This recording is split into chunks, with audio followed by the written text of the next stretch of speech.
My name is HORMOZ SHARIAT.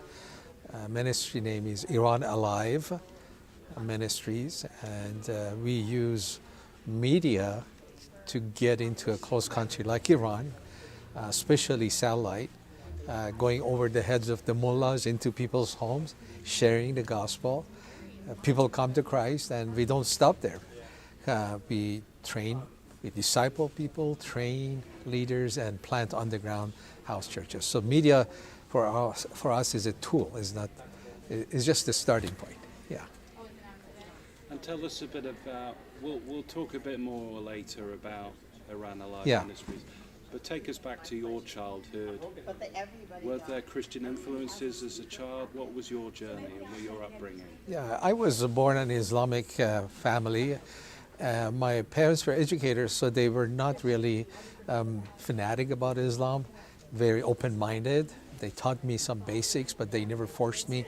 I followed Islam in early years very seriously, but then when I got in my teenage years, I said, this thing doesn't make sense. I just memorize these prayers and repeat them. It doesn't add anything to my life. Let me focus on studies. Let me focus on education. And I had a dream to come to the United States, get a PhD, and be a scientist. That really consumed my life there. So became very good students. Came to United States. Of course, in '79, I was a young student in Iran. Time of revolution. I was on the streets of Tehran shouting, "Death to America, death to Shah." And of course, I've changed my mind since then. I got saved in America, and I sing about America. I mean, God is with America, and I pray for America. So, I came to the United States. I was a student at the University of Southern California, getting a PhD in artificial intelligence, and I got interested in spiritual things. I said, look at Islam is taking over the world. I need to maybe have another look at it. You know, maybe I was too young. Maybe there is God, and God is with Islam, and let me study it. So if it's true, I will dedicate my life to serving Islam. So I got the Quran. Even though I knew a lot about Islam, I read it very carefully. I tried to be objective. And after I finished Quran, I said, well, it didn't really fulfill my heart. Where is God? How does he affect my daily life? Maybe there is God, but it doesn't relate to my daily life. I'm done. Pursue your dream. But then out of my intellectual pride, may I say, I said, well, what if people ask me, what do you think about God? And I say, yeah, there is no God. If there is, it doesn't relate to my daily life. They would say, how did you come to that conclusion? Well, I read Quran. So what else? No other book? That's not research. That's not open-mindedness. So out of my pride, I said, I'm going to get a Bible and read it just to tell people I've read it. I don't think I'm going to find anything new, because the most complete religion is Islam and most complete book is Quran. I got a Bible and I said, I'm going to read it in 3 days, because I was 16 hours a day. I was just reading, studying. And I read Genesis and then jumped to Matthew. He said, let me read about Jesus. And I wanted to read the whole thing in 3 days. And 3 months later, I went at Matthew 5, struggling with every verse. Who is this Jesus? So after a few months of struggle, and the more I studied, compared Bible and Quran, they didn't match. I thought before that, all religions are the same, and why do they fight? If you really study them, they're all about the same. But the more I studied, they are not the same. So I had to make a choice. Which one is true? Both could not be true. I went to a church in downtown Los Angeles, heard the simple message of the gospel, very simple, and I came to Christ. But that simple message transformed my life, and that got me excited. Being a PhD, you think everything is complicated. You have to really know a lot. And then I realized this simple message a child can understand can transform lives, can heal marriages. It healed mine. And it can transform nations. And I got excited. So that was the beginning of my ministry. How did people that knew you before respond to your salvation, you becoming a Christian? When I became a Christian, my family found out, and they were negative. They were making fun of me. Oh, you have a PhD, but you made this dumb decision? You're not thinking, aren't you? I mean, so it was very negative in the beginning that, why did you do that? But after a while, when they saw my life transformed, and when I shared the gospel, the good news with them, and I lived it out and prayed for them, over the years, my family members came to Christ. Many of them. Many. I lost the numbers because it went after aunts, uncles, cousins. I don't know all of them who have come to Christ, but the people I started sharing the gospel. But Iranians were not ready those days. So I got a lot of negative response from Iranians. That was many years ago. Right now, they want to know. Right now, they ask me, they pursue me. So the response was negative, but over the years, Iranians became more open. My family came to Christ, but right now is open heaven in Iran. Open heaven. I mean open heaven because I share the simplest message of the gospel, people come to Christ. I share 1 minute, 30-second version of the gospel, people come to Christ. What were the challenges for you from such a different upbringing, Iran, Islamic influences, to becoming a Christian in America? What was that transition like for you? Such a complete change for you. It was hard when you change your country, when you live in a new environment, a new culture, you have to adjust. So it was hard, but for me it was exciting, and for many who come. Why? Yeah, you lose your comfort of your own culture, but America is an amazing country, a great nation for people. Everybody wants to come to America if that's so bad? Because it's a land of opportunities. That's what's different about America. If you would like to contact us here at Life Stories Worldwide, you can. Simply by emailing lifestoriesworldwide@gmail.com or visit our website at lifestoriesworldwide.com. It's very easy to subscribe to our YouTube channel, Life Stories at Lunch, to receive notifications of when we are live. Simply click the bell.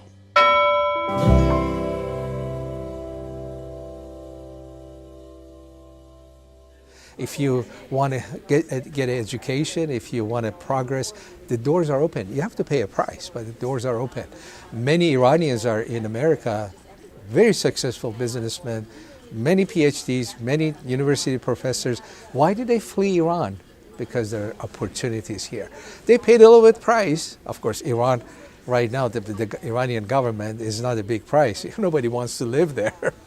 Anywhere, they want to live anywhere except Iran. It's like really a hell kind of living for them. Their lives are endangered, food is not there, opportunities are not there. So a small price for a big gain. When you first started sharing about your Christian faith, how did that go? Did you make mistakes? Were people responsive? When I got saved, I was a student. I was a nerd. Let me put it that way. I was more comfortable with books than people, but I got saved, and something in me, which is Holy Spirit, said, "You got to speak up." No, I'm shy. I want to read books. No, you have to talk to people and tell. So it was hard for me to share the gospel, but I could not be silent. When you have the answer to people's problems, when you have the answer to marriage problems, when you have answer for society transformation, and you know it works, and then you're quiet, I feel selfish. I hope every Christian feels selfish if they don't share the gospel, because that's what solves people's problems, internally, family, relationally, and of course with God. So it was hard for me to evangelize. What I did was I forced myself to sign up for evangelism course. That was torture. Took the course, and the teacher would train us, and then we go on the streets. Oh my God, that was so hard for me. So, but with God's grace, we can do it. If I can share the gospel, if I can be evangelist, I think everybody can. How old were you at the time, and what year was this? I got saved in 1980, so this is in the 80s. Yeah. And how old were you then? I was in my 20s. Okay. Yeah. So you were immediately passionate to share your faith, Yeah. overcome your own challenges, shyness. So what was your journey to the ministry you have today from that point? Well, I knew I need to share the gospel, and I did. But something happened. My younger brother was in Iran, was arrested, and he was executed, 16-year-old. That really had an impact because he was in jail, 16-year-old, minor political charges, and they were telling my mom, oh, I'm going to release him. Don't worry, he's okay, he's going to be out. But then when he turned 18, they called my mom, said, oh, we just killed him, come and get his body. And when my mom went to get his body, they charged her, said, you have to pay for the bullets. You have to pay before we give you his bodies. And I was a new believer. Just said, God, I prayed for 2 years for my brother to be released, and what happened, and why there is such injustice in this world. What do I need to do? And I had a 2-3 day of mourning, and that's the start of the ministry. That 3 day in a different level. I was witnessing, but I was telling God, this injustice, what do I need to do? What are Christians supposed to do? I want to take revenge. Oh no, you said revenge is yours. I'm sorry. Sorry, I forgot that. I just hate them. Oh no, you said you love your enemies. I can't hate them. So what am I supposed to do as a Christian? Okay, I'm angry. I'm really angry, Lord. No, you can't be angry. You kill people in your heart if you're angry at them. So I said, Lord, can I at least curse and cuss a little so I can feel better? No, you can't even do that. You worship with your mouth. You can't do that. So I said, God, tell me. There is injustice in this world. What, as a Christian, what am I supposed to do? And I felt really strongly the Lord telling me the best thing you can do is to evangelize. First, those who killed your brother are not your enemies. You have one enemy, which is Satan. Those who kill your brothers are victims in the hands of your enemy. So that 3 day transformed my life. Okay, God, I will dedicate my life to sharing the gospel because that's the only way to bring justice in this world. But God, if I'm dedicating my life, let's go big. Would you use my life to bring 1 million Muslims to Christ? I didn't know what I was saying. I think it was inspired by God, but I made that deal. Okay, I will share the gospel, but use my life. I had no idea how it's going to happen because it was almost 20 years later when we went on satellite television to start broadcasting. The broadcasting was not there. The opportunities were not there. 20 years later, we go on the air, going over the heads of the mullahs with satellite signal and into people's homes. For the last 20 years, we have been doing that. And for the last 10, 12 years, we've done it 24/7 satellite television. If you would like to speak to us here at Life Stories Worldwide Radio, you can simply by dialing +44 7943 550287. Call us now. In those early days of launching this 20 years ago, what were the biggest challenges and breakthroughs to get this started? The first challenge was nobody was selling us airtime.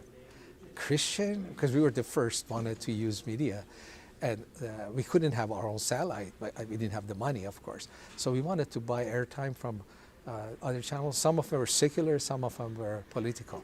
Neither of them wanted us. Secular channel, we say, we pay you, sell us 1 hour. No, you're going to hurt our ministry, our business, because our clients are Muslims and we have a Christian.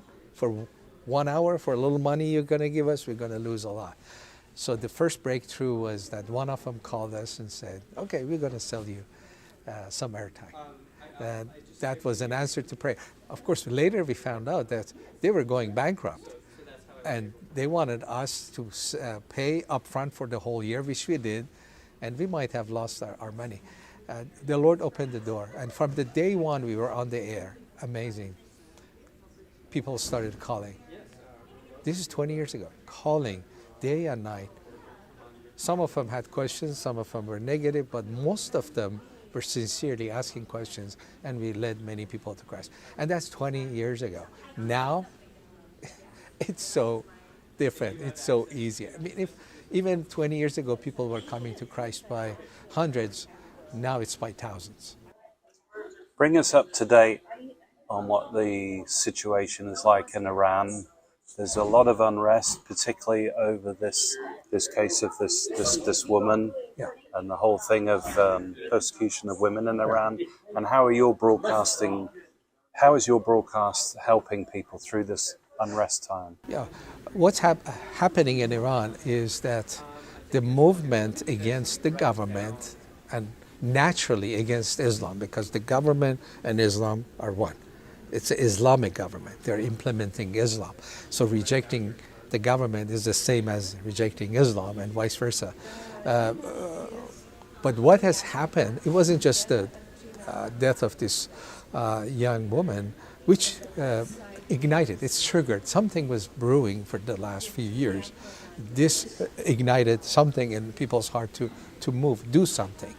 And the suffering of 40-some years of oppression has brought the people of Iran to a point that they say, Islam is not our answer, Islam is our problem, and we need to get rid of Islam. So that mindset has been growing, that we need to get rid of this Islamic regime, and even Islam, secularism, and democracy is number one. That's what people are thinking. And that's why they came on streets the last few months, and all the people who have been dead and killed and all that. They want secular democracy. But they have rejected Islam. They want secular democracy. This is the key, because they have rejected Islam, but the heart's still hungry for God. And we are talking about talking about a relationship with God. Now, we use the interest of the day. We, on our channel, when these protests started, we changed our messaging right away. Right away, every day, we changed how we approach people. And we have seen even more people come to Christ during these protests. And we are training Christians to be salt and light during that time. As you look back on your life, what would you say is the best decision you ever made? The hardest, but the best, was that when God called me to full-time ministry, I loved my job, doing research in artificial intelligence, and I was paid good money, and I was ministering and planted church, and the church was growing. But God said, I want you to come and focus in Iran. I struggled. I said, God, I'm not a pastor. I'm doing fine. I'm teaching, I'm preaching, I'm evangelizing, planted a church even as I'm doing research. Why should I switch? I'm giving the church good money, good donation. But I felt God telling me over the year and a half that I struggled with that idea. That God is saying, I'm not calling you to be a pastor for a long time. I'm going to do something great in Iran, and I'm giving you the honor to have a part in it. And that's my message to all my friends, everyone. It's because Iran is the Lord. He is doing it. Kingdom belongs to Him. And my challenge to people is exactly that. God is doing something great in Iran, which will impact the whole Middle East and the world. And the challenge is, do you want to be a part of it? Do you want to have the honor to be a history maker for the Lord in the world, starting from Iran, but not finishing with Iran? Iran, according to Jeremiah 49:38, Iran will be a Christian nation, because He says, I will set my throne there. I will set my throne in Elam, which is completely inside the land of Iran. So setting His throne there, He's going to impact the whole world. That's God. So this is the future of Iran. Iran will be a Christian nation, and it will impact the whole Middle East and the whole world. And these are according to the Bible. And God is inviting all of us to have the honor to have a part in it. You're known as, I don't know if you like this or not, but of the Billy Graham of Iran. You say 1 million Muslims have come to Christ through your ministry. Of those, is there one particular story that stands out for you? Well, I don't consider myself, I don't call myself Billy Graham of Iran, but my answer to that is this: Iran is so ready, Iranians are so ready. If you just share the gospel, you too can be the Billy Graham of Iran. I mean, it's not a big deal to be evangelist in Iran. You just share the Lord's love and the simple message, and they're coming to Christ. My challenge is that this is the time. You know, the history has shown that open countries don't stay open forever. There's a window, and right now there is a window, has a beginning and has an end, to have an impact in the world, in the Middle East, through Iran. That's what I'm praying every day. God, give us the strategy and wisdom as how best we can take advantage of this open window in Iran.